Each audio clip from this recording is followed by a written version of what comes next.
Então, quando a gente prega sobre casar-se novamente após o divórcio, muita gente acha que a gente está apoiando a separação.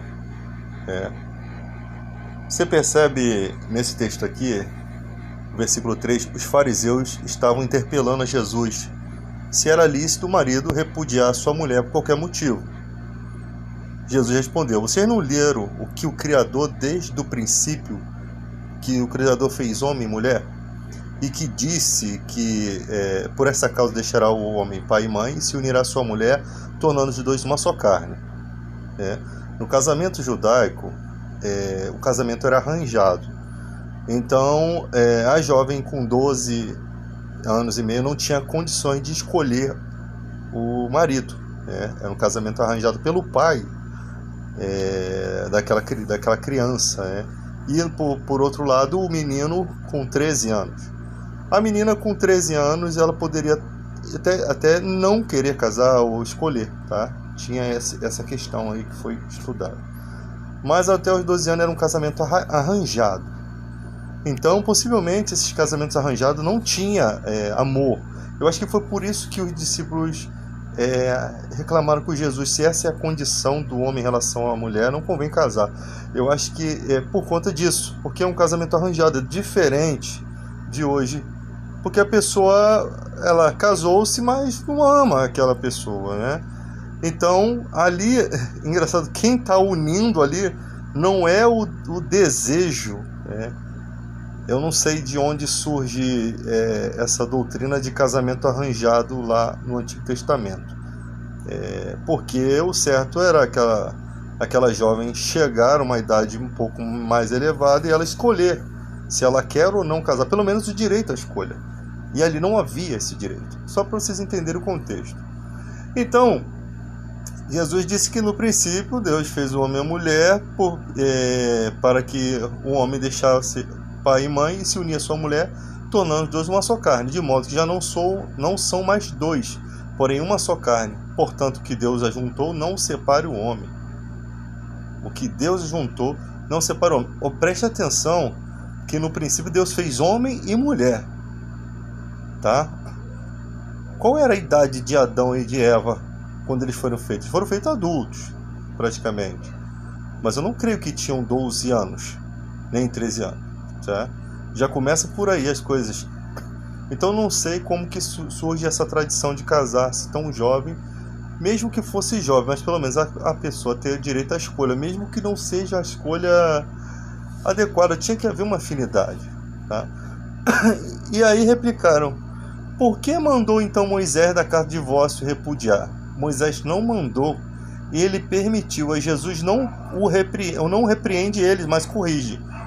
Por causa da dureza do vosso coração é que Moisés vos permitiu repudiar vossa mulher.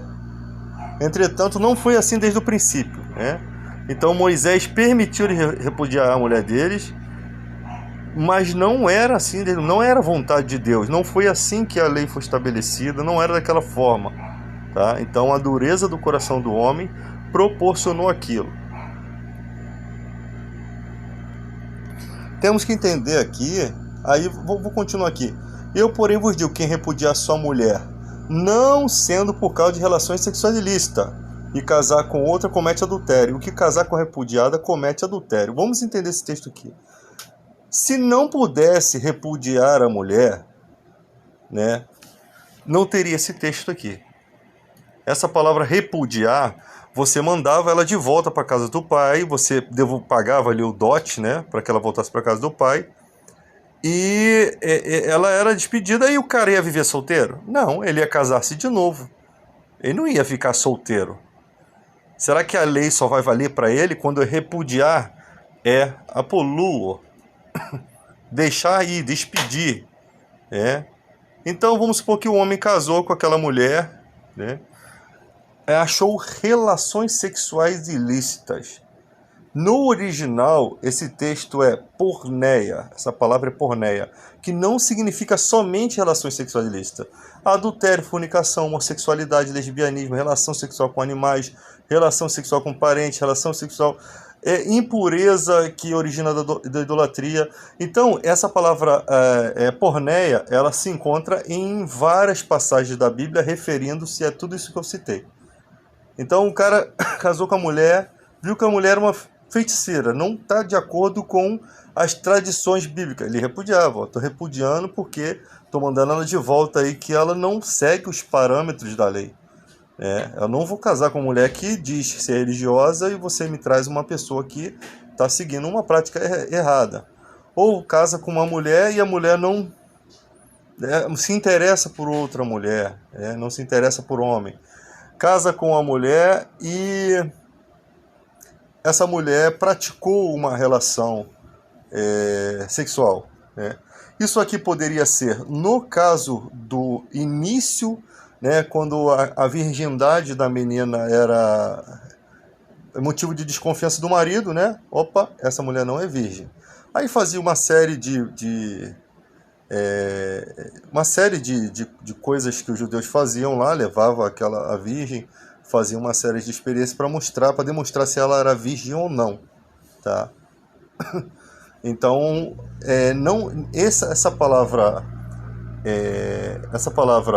porneia, ela não é só no ato do casamento, porque o repúdio poderia acontecer em qualquer fase da vida dessa pessoa. Então, se uniu, a pessoa cometeu ali porneia, eu, porém, vos digo, quem repudiar ou quem mandar embora sua mulher, não sendo por causa de relações sexuais ilícitas, e casar com outra, comete adultério. E o que casar com a repudiada comete adultério. Ou seja, essa mulher repudiada não tem carta de divórcio. O que Jesus está tratando aqui? Que os homens estavam literalmente mandando as mulheres embora sem ser por porneia, sem motivo algum. Era esse, você pode perceber que o texto está falando disso. Eu, porém, vos digo, quem repudiar sua mulher, não sendo por essa circunstância, e casar com outro, comete adultério. Ou seja, esses homens deveriam ser apedrejados. Por quê? Porque eles estão adulterando e a pena do adultério era apedrejamento tanto para o homem quanto para a mulher. Não podia levar somente a mulher, nem somente o homem. Então, no momento que eles faziam isso, eles já estavam em ato flagrante. Por quê? Porque repudiou a mulher sem... Só que, lógico que o cara ia mentir, ia mentir contra a mulher, ia inventar a história contra a mulher, tá? Mas o que Jesus está dizendo é isso. Eu, porém, vos digo, quem repudiar sua mulher não sendo por causa de relações sexuais ilícitas e casar com outra, comete adultério. O que casar com a repudiada comete adultério. Ou seja, quem casar com aquela mulher que foi embora está adulterando também. Ou seja, é uma forma de neutralizar, para que aquela mulher seja mantida, como esposa dele, até que talvez também para não ter acordos nesse sentido, esse cara repudia, o outro vai lá e o outro repudiado fica com ela para tu, que eu não quero não. Porque do jeito que os caras estavam na época de Jesus, que não queriam nem cuidar dos próprios pais, a questão lá do Corban, queriam dar uma oferta para o templo, para depois pegar a oferta de volta, uma parte, e uma parte ficar para o sacerdote contaminado. Como é que ia ter justiça naquela época se as autoridades estavam todas injustas? Isso aqui é mais uma injustiça da época, só que contra as mulheres. Então, você percebe que a sociedade estava totalmente decaída nessa época de Jesus. Os caras não queriam nem cuidar dos próprios pais. Imagina o que eles faziam com as mulheres. Aqui você está tendo a prova. Então, os caras mandavam embora por qualquer motivo a mulher e se casavam com outra. E não dava a carta de divórcio para aquela mulher que foi embora. Ou seja, ela não podia se casar com outro. Porque, na verdade, ela ainda estava presa. Era tipo assim... Eu mando ela embora, eu não dou a carta de divórcio, porque se eu der a carta de divórcio, eu vou ter que dar o dote para ela voltar para casa dela. E se eu der o dote, ela volta para casa dela com essa herança, que era a herança lá que vinha do casamento. E ali, naquela que ela vai embora, ela casa com outro. Não, eles cometiam a injustiça de deixá-la jogada ao vento, sem carta de divórcio, sem poder casar com outro. Foi isso que foi a dureza de coração que Moisés mostrou. Se, lá em Deuteronômio 24, diz, se mandar embora... dá a carta de divórcio. Agora, se essa mulher casasse com outro, e se aquele outro morresse ou tal, ela não podia voltar para esse cara de novo. Para o primeiro marido não podia voltar. Então você tem leis ali aplicadas nesse sentido. Então não tem lógica eu aplicar que o casamento é vitalício, né? Sendo que há prerrogativas aqui que mostram que não, que existem casos e situações à parte. Mas isso é a vontade de Deus? Não. Porque se houver pornéia e uma pessoa quiser perdoar, aí é com ela. Mas o texto é bem claro, que se não quiser perdoar, né, você pode repudiar. Mas se repudiar, dá a carta de divórcio. Manda ela embora, dá a carta de divórcio. Tá? Manda a carta de divórcio para ela voltar para casa com o dote. No caso aqui, eu acho que eles... porque, tipo assim, se ele repudiar, eles mandavam embora mesmo, jogavam no vento. No caso aqui, nem tem um motivo aqui para dar a carta de divórcio, né? Porque quem cometeu o agravo foi ela. Mas quem estava cometendo, na verdade, aqui, segundo Jesus, que foi interpelado pelos fariseus ali, eram eles. Eles que estavam em adultério.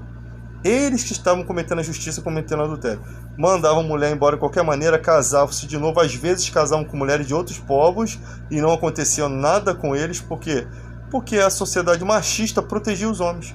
Por isso que levaram só a mulher adúltera para Jesus fazer a condenação ali, né? Só levaram a mulher, não levaram o homem. Por quê? Se ela foi pega em flagrante adultério, trouxemos a mulher que foi pega em flagrante adultério. Flagrante adultério como? Sozinha? Sozinha? Como é que ela pega em flagrante adultério sozinha? Tá? Então pegaram ela em flagrante adultério com alguém e não trouxeram esse alguém, só trouxeram ela. O que você manda? Se Jesus fizesse aquilo ali, cara, ia dar ruim, né? E ali disseram os discípulos: se essa é a condição do homem relativa à sua mulher, não convém casar. Jesus, porém, respondeu que nem todos são aptos a receber esse conceito, né? Aí Jesus dá outro ensino aqui, né? Fala de eunucos, né? Pessoas que foram castradas, ou pessoas que se fazem castas pelo reino de Deus, ou pessoas que nascem sem desejo de casamento, entendeu? Então você percebe que tem aqui uma contraposição aqui dos discípulos, né? Se essa é a condição do homem relativa à sua mulher, não convém casar. Se eu só posso mandá-la embora se ela me... que eu não entendo por que isso passa na cabeça deles. Porque até eles concordavam com aquela situação. Porque há muitas coisas a se pensar aqui. E a gente sabe muito bem que muitas vezes o cara mandava embora porque a mulher não era mais bonita, né? Ou porque já tinha em mente uma mulher mais bonita. Então eles estavam querendo viver da forma deles, queriam ficar assim, casou-se, depois ia, arrumava outra e largava aquela como se fosse nada, descartar. Eles queriam que a mulher fosse descartável, como se a mulher fosse somente para servir o homem, na posição de ajudadora, e ela não tivesse direito nenhum. A forma de tratamento, e na cultura judaica, a mulher não podia deixar de usar o véu. A mulher não podia ficar no portão sem o véu. A mulher não podia, em casa, tinha que ficar fechado para ninguém contemplar a face dela. Então há uma série de injustiças já acontecendo no contexto aqui que vocês estão lendo. Vocês precisam entender o que contexto que está sendo passado dessa história aqui. E por que os discípulos respondem dessa forma. Então, quando a gente fala isso, a gente não está dizendo que a pessoa tem que... nem que tem que viver a vida toda se tá sofrendo injustiças. Até porque hoje em dia, né, você tem a Mishnah, que vem uma vertente do Talmud, que são os ensinos orais dos rabinos, que fala sobre relação de casamento e divórcio, né? Se tem contrato de divórcio, lógico que deveria ter um contrato de casamento, porque há dotes envolvido, né? Então, tem contrato de divórcio. Como é que funcionava esse contrato? Vai lá estudar como funcionava esse contrato, quem recebia, quem não recebia, como é que tinha que ser feito perante o sacerdote. Então, na cultura judaica do primeiro século para cá, você tem ali a mulher que, por exemplo, descobria que o homem era homossexual. Ela, não vou ficar com esse cara. Dificilmente uma mulher nessa época aqui conseguiria o divórcio, tá?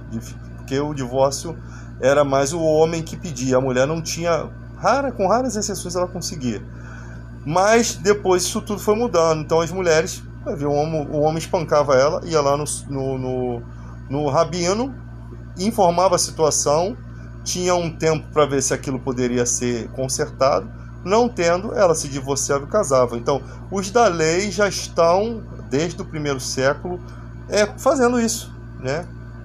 Fazendo isso, se separando. E querem exigir os da graça que sejam do início da lei, como no início. Só que nós evangélicos, nós sabemos aquilo pelo Espírito Santo, nós sabemos até que no Brasil que é um homem para uma mulher. Então a gente não tem essa necessidade de ensino, porque no nosso coração a gente sabe que devemos respeitar o que Deus uniu, o homem não separa. Então se a gente faz errado, é porque a gente faz consciente. As leis de Deus estão escritas no nosso coração. Outro assunto foi quando Paulo estava pregando para a igreja quanto a esse ensinamento diz eu, não o Senhor. Quando ele falava esse tipo de coisa é porque são coisas que não foram tratadas por Jesus, mas ele tendo a capacidade do Espírito Santo, assim como Moisés teve essa capacidade de ver essa injustiça aqui das mulheres, e aplicou uma regra de permissão, né? Não um mandamento, mas permissão, para que pudesse elas pegar a carta de divórcio e casar de novo, fez isso baseado no quê? Na justiça de Deus, vendo que as mulheres estavam sendo oprimidas por conta da civilização da época. Então Paulo, ele tem uma parte que acontecia na época dos gentios, né? Pessoas que não são judeus, mas se convertem ao cristianismo, e ali muitas vezes entre eles, ou até mesmo um judeu que se convertia ao cristianismo, havia aqui uma separação, um abandono, né? Então, não havia um ensinamento sobre como que seria aquela condição, porque como é que vai ser o julgo desigual com o incrédulo? Vamos supor que você vivia naquela época, a sua esposa adorava a deusa Diana lá, aquela deusa do Novo Testamento, né, que passa lá nas passagens bíblicas. E você se converte e sua mulher não. E a sua mulher fala, eu não quero viver com você. E te abandona mesmo, vai embora, casa-se com outro. Como é que vai ser a sua vida? Você, por conta da fé, a fé vai estragar a sua vida? A fé em Cristo veio para destruir a sua família? Então Paulo diz assim, primeiro, o convívio entre os dois, se o irmão tem mulher incrédula, não se separe, porque o convívio santifica o casamento. Ou seja, há aquela questão de que a mulher adora outro Deus e ele adora a Jesus, mas eles não se separam por conta de que um se converteu a uma religião ou outra. Eles se respeitam. Então o convívio santifica o casamento, ou seja, não precisa se separar. Isso é um esclarecimento de Paulo para que tirasse dúvida nesse sentido, porque a pessoa vai ficar incomodada, né? Aquilo é um fato novo. Então, até hoje em dia, a pessoa de uma religião matriz africana, um deles se converte ao cristianismo, o que a gente faz agora? Não podemos andar em julgo desigual com o incrédulo. Poderia pintar essa dúvida. Não se separe. Tem um conselho de Paulo para a igreja. Não se separe, que o convívio santifica o casamento. Mas se o descrente quiser se apartar, se separe. Todavia o irmão cristão não está sujeito à servidão, porque Deus o chamou à paz. O que é servidão? Não está sujeito à servidão. Essa palavra, ela consta na Mishnah. Nos estudos bíblicos aqui, de Bíblias de estudo, você tem, de comentários bíblicos, você tem esse ensinamento da Mishnah. Paulo aplica um ensinamento da Mishnah ali. Por quê? Esse ensinamento é que a pessoa ela pode sim casar-se novamente, desde que seja no Senhor, porque ela foi abandonada, entende? Ela não teve culpa, Deus o chamou à paz. Então o evangelho vai causar um dano na vida do cara, o cara vai ter que viver solteiro pro resto da vida, sofrendo na carne, sendo que Deus sabe que não é bom que um homem de só, né? Então a fé, ela acabou prejudicando a vida daquela pessoa, tá? Então ela vai pagar esse preço pela fé. Então Paulo, todavia o irmão cristão não está sujeito à servidão. Ele não está preso, ele não está sujeito àquela servidão, porque aquela pessoa que decidiu ir embora, rompeu a aliança, né? Ele não está sujeito àquilo, porque Deus nos chamou à paz. Deus não nos chamou a contenda, Deus nos chamou à paz. Olha o que ele fala. Olha como é que o texto explica. Porque o marido incrédulo, versículo 14, aqui ó, 13, e a mulher que tem marido incrédulo e este consente em viver com ela, não deixa o marido, porque o marido incrédulo é santificado no convívio da esposa, e a esposa incrédula é santificada no convívio do marido crente. De outra sorte, os vossos filhos seriam impuros, porém agora são santos. Mas se o descrente quiser apartar-se, que se aparte. Em tais casos, não fica sujeito à servidão, nem o irmão, nem a irmã. Deus vos tem chamado à paz. O que é essa palavra servidão aqui? Olha aqui, ó. Entregar-me totalmente à necessidade e ao serviço de alguém. Ou seja, essa pessoa não está sujeita a ficar a serviço de alguém, né? Escravo, reduzido à escravidão por conta daquela condição que lhe foi imposta, né? Então, por que existe essa passagem aqui? Paulo poderia não falar nada, mas ele fala, se o descrente, a pessoa que não se converteu, quiser ir embora e abandonar ali o irmão cristão, então ele tem direito de ir, de se apartar. Em tais casos, né, nesses casos, não está sujeito, não fica sujeito nem o irmão, nem a irmã, ou seja, nem o irmão, nem a irmã, nem o homem que foi abandonado, nem a mulher cristã que foi abandonada, nem o homem cristão que foi abandonado, nem a mulher cristã que foi abandonada, né?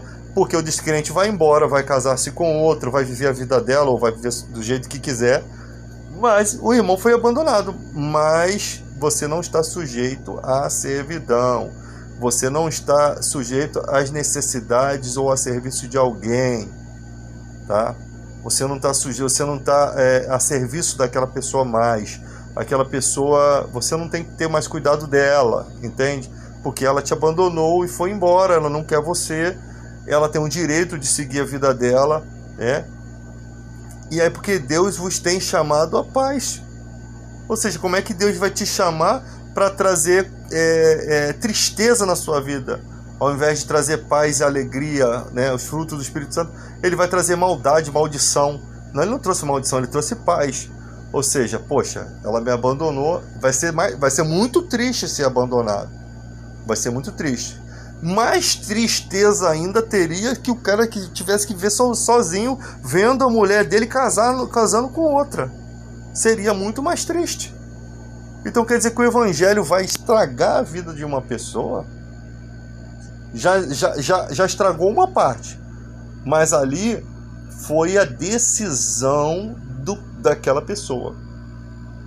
Não houve amor suficiente, não houve consideração suficiente em compreender, porque compreender que aquela pessoa agora segue uma fé diferente, mas ela também não é obrigada. Se o descrente quiser apartar-se, se aparte. Se o descrente quiser ir embora, pode ir. Não tem como obrigar uma pessoa. É como se Deus tivesse falando, cara, não tem como. Como é que seria feito isso? Você não pode lutar contra a vontade da pessoa. Então não tem como obrigar a pessoa a ficar. Então você não está sujeito à servidão. Você não está entregue totalmente à necessidade ou ao serviço de alguém. Tá? Você não é escravo daquela pessoa. Do contrário, a pessoa ia largar a fé aqui e ia, não, volta aqui, eu desisti de ser cristão. Então, o primeiro agravo que a pressão que a fé trouxe aqui sobre a vida dessa pessoa crente é uma quebra de um relacionamento. Tá? Não houve consideração suficiente, não houve amor suficiente. Às vezes pinta até a dúvida se de fato existiu amor, né? Porque, tipo assim, você é cristão, aí sua esposa começa a ir para uma outra religião que você não gosta. Você ama sua esposa o suficiente. Você acredita no poder de Deus de transformar a vida dela. Vai ser uma luta espiritual? Vai ser. Mas você dá vantagem, porque você tem um Deus Todo-Poderoso ao seu redor. Você tem os seus filhos que se tornaram santos pela sua fé, como está aí no versículo 14. O marido incrédulo é santificado no convívio da esposa, e a esposa incrédula é santificada no convívio do marido crente. Entendeu? De outra sorte, se fossem os filhos, seriam impuros. Porém, agora são santos. Por que de outra sorte? Porque a incredulidade traz muitas coisas ruins para os filhos. Muito mau exemplo, né? Por mais que... porque a gente está falando aqui de uma cultura que vivia de acordo com a lei, com temente a Deus, né? Aqui no caso os gentios, não. Só os judeus, né? A cultura judaica aqui. Mas aqui, no caso, os gentios que se convertessem estariam trazendo boas coisas para a vida dos seus filhos. Não estou dizendo que lá no mundo as pessoas não possam dar bom exemplo aos seus filhos. mas que a maioria não dá. Muita gente não dá bons exemplos aos filhos. É casamento que se desfaz, é filho que sofre, é mãe que é mulher que sofre, família acaba sofrendo por conta da inconsequência de gente que não tem um temor a Deus, tá? Mas tem gente que não teme a Deus, mas respeita a sua família. Mas são poucas pessoas, tá? São raras exceções. Quando você olha para o mundo moderno, você percebe que são raras exceções. O desrespeito ao casamento. Não, você se casou comigo, você me conheceu assim, então você tem que aceitar. Aí o cara tá trabalhando, a mulher tá no baile, a mulher tá no forró, sabe? Lascando com outra gente lá, e o cara tá lá trabalhando, né? Então essa palavra não está sujeita à servidão, ela foi tirada, ela é um ensinamento da Mishnah. E lá em Corinto havia um mestre da sinagoga que se converteu ao cristianismo, tá? Tem um mestre da sinagoga que se converte. Então isso daqui não é apoiar não é apoiar um segundo casamento, não é apoiar a destruição de um lar, não é apoiar a falta de perdão, não é apoiar o adultério, não. É simplesmente dizer o que a Bíblia mostra, que uma pessoa abandonada, uma pessoa traída, uma pessoa injustiçada, ela tem o direito no Senhor de restabelecer a sua vida. Outro critério, a pessoa chegou na igreja e está no segundo, terceiro casamento. Pela fé são justificados. Somos justificados por fé. Justificados por fé temos paz com Deus. Ou seja, tudo aquilo ali é apagado. Porque às vezes a pessoa está no terceiro casamento, já tem filho, tem família, você vai vir para o cristiano e você vai se separar. Se o casal quiser se separar, é problema deles. Mas não é uma regra isso no evangelho, não. Porque são santificados, são justificados por fé. Temos paz com Deus. Ou seja, o que a pessoa fez no mundo errado lá, nas consequências do casamento em relação a esse tema, às vezes o cônjuge daquela pessoa está no terceiro, no quarto, já está casado com outro, né? E você está aqui restabelecer uma família. E agora quer viver com Cristo. Pode continuar vivendo junto, vai ser santificado desde que se permaneça dentro da lei. Porque também ninguém é obrigado a viver com ninguém, né? No mundo aí. Ninguém se tem como obrigação. Não tinha aquele temor de Deus no coração. Não tinha... comete erros. Do contrário, se isso não fosse verdade, o perdão de Cristo não teria... Ele teria limitações. Então a pessoa errou, pode se arrepender.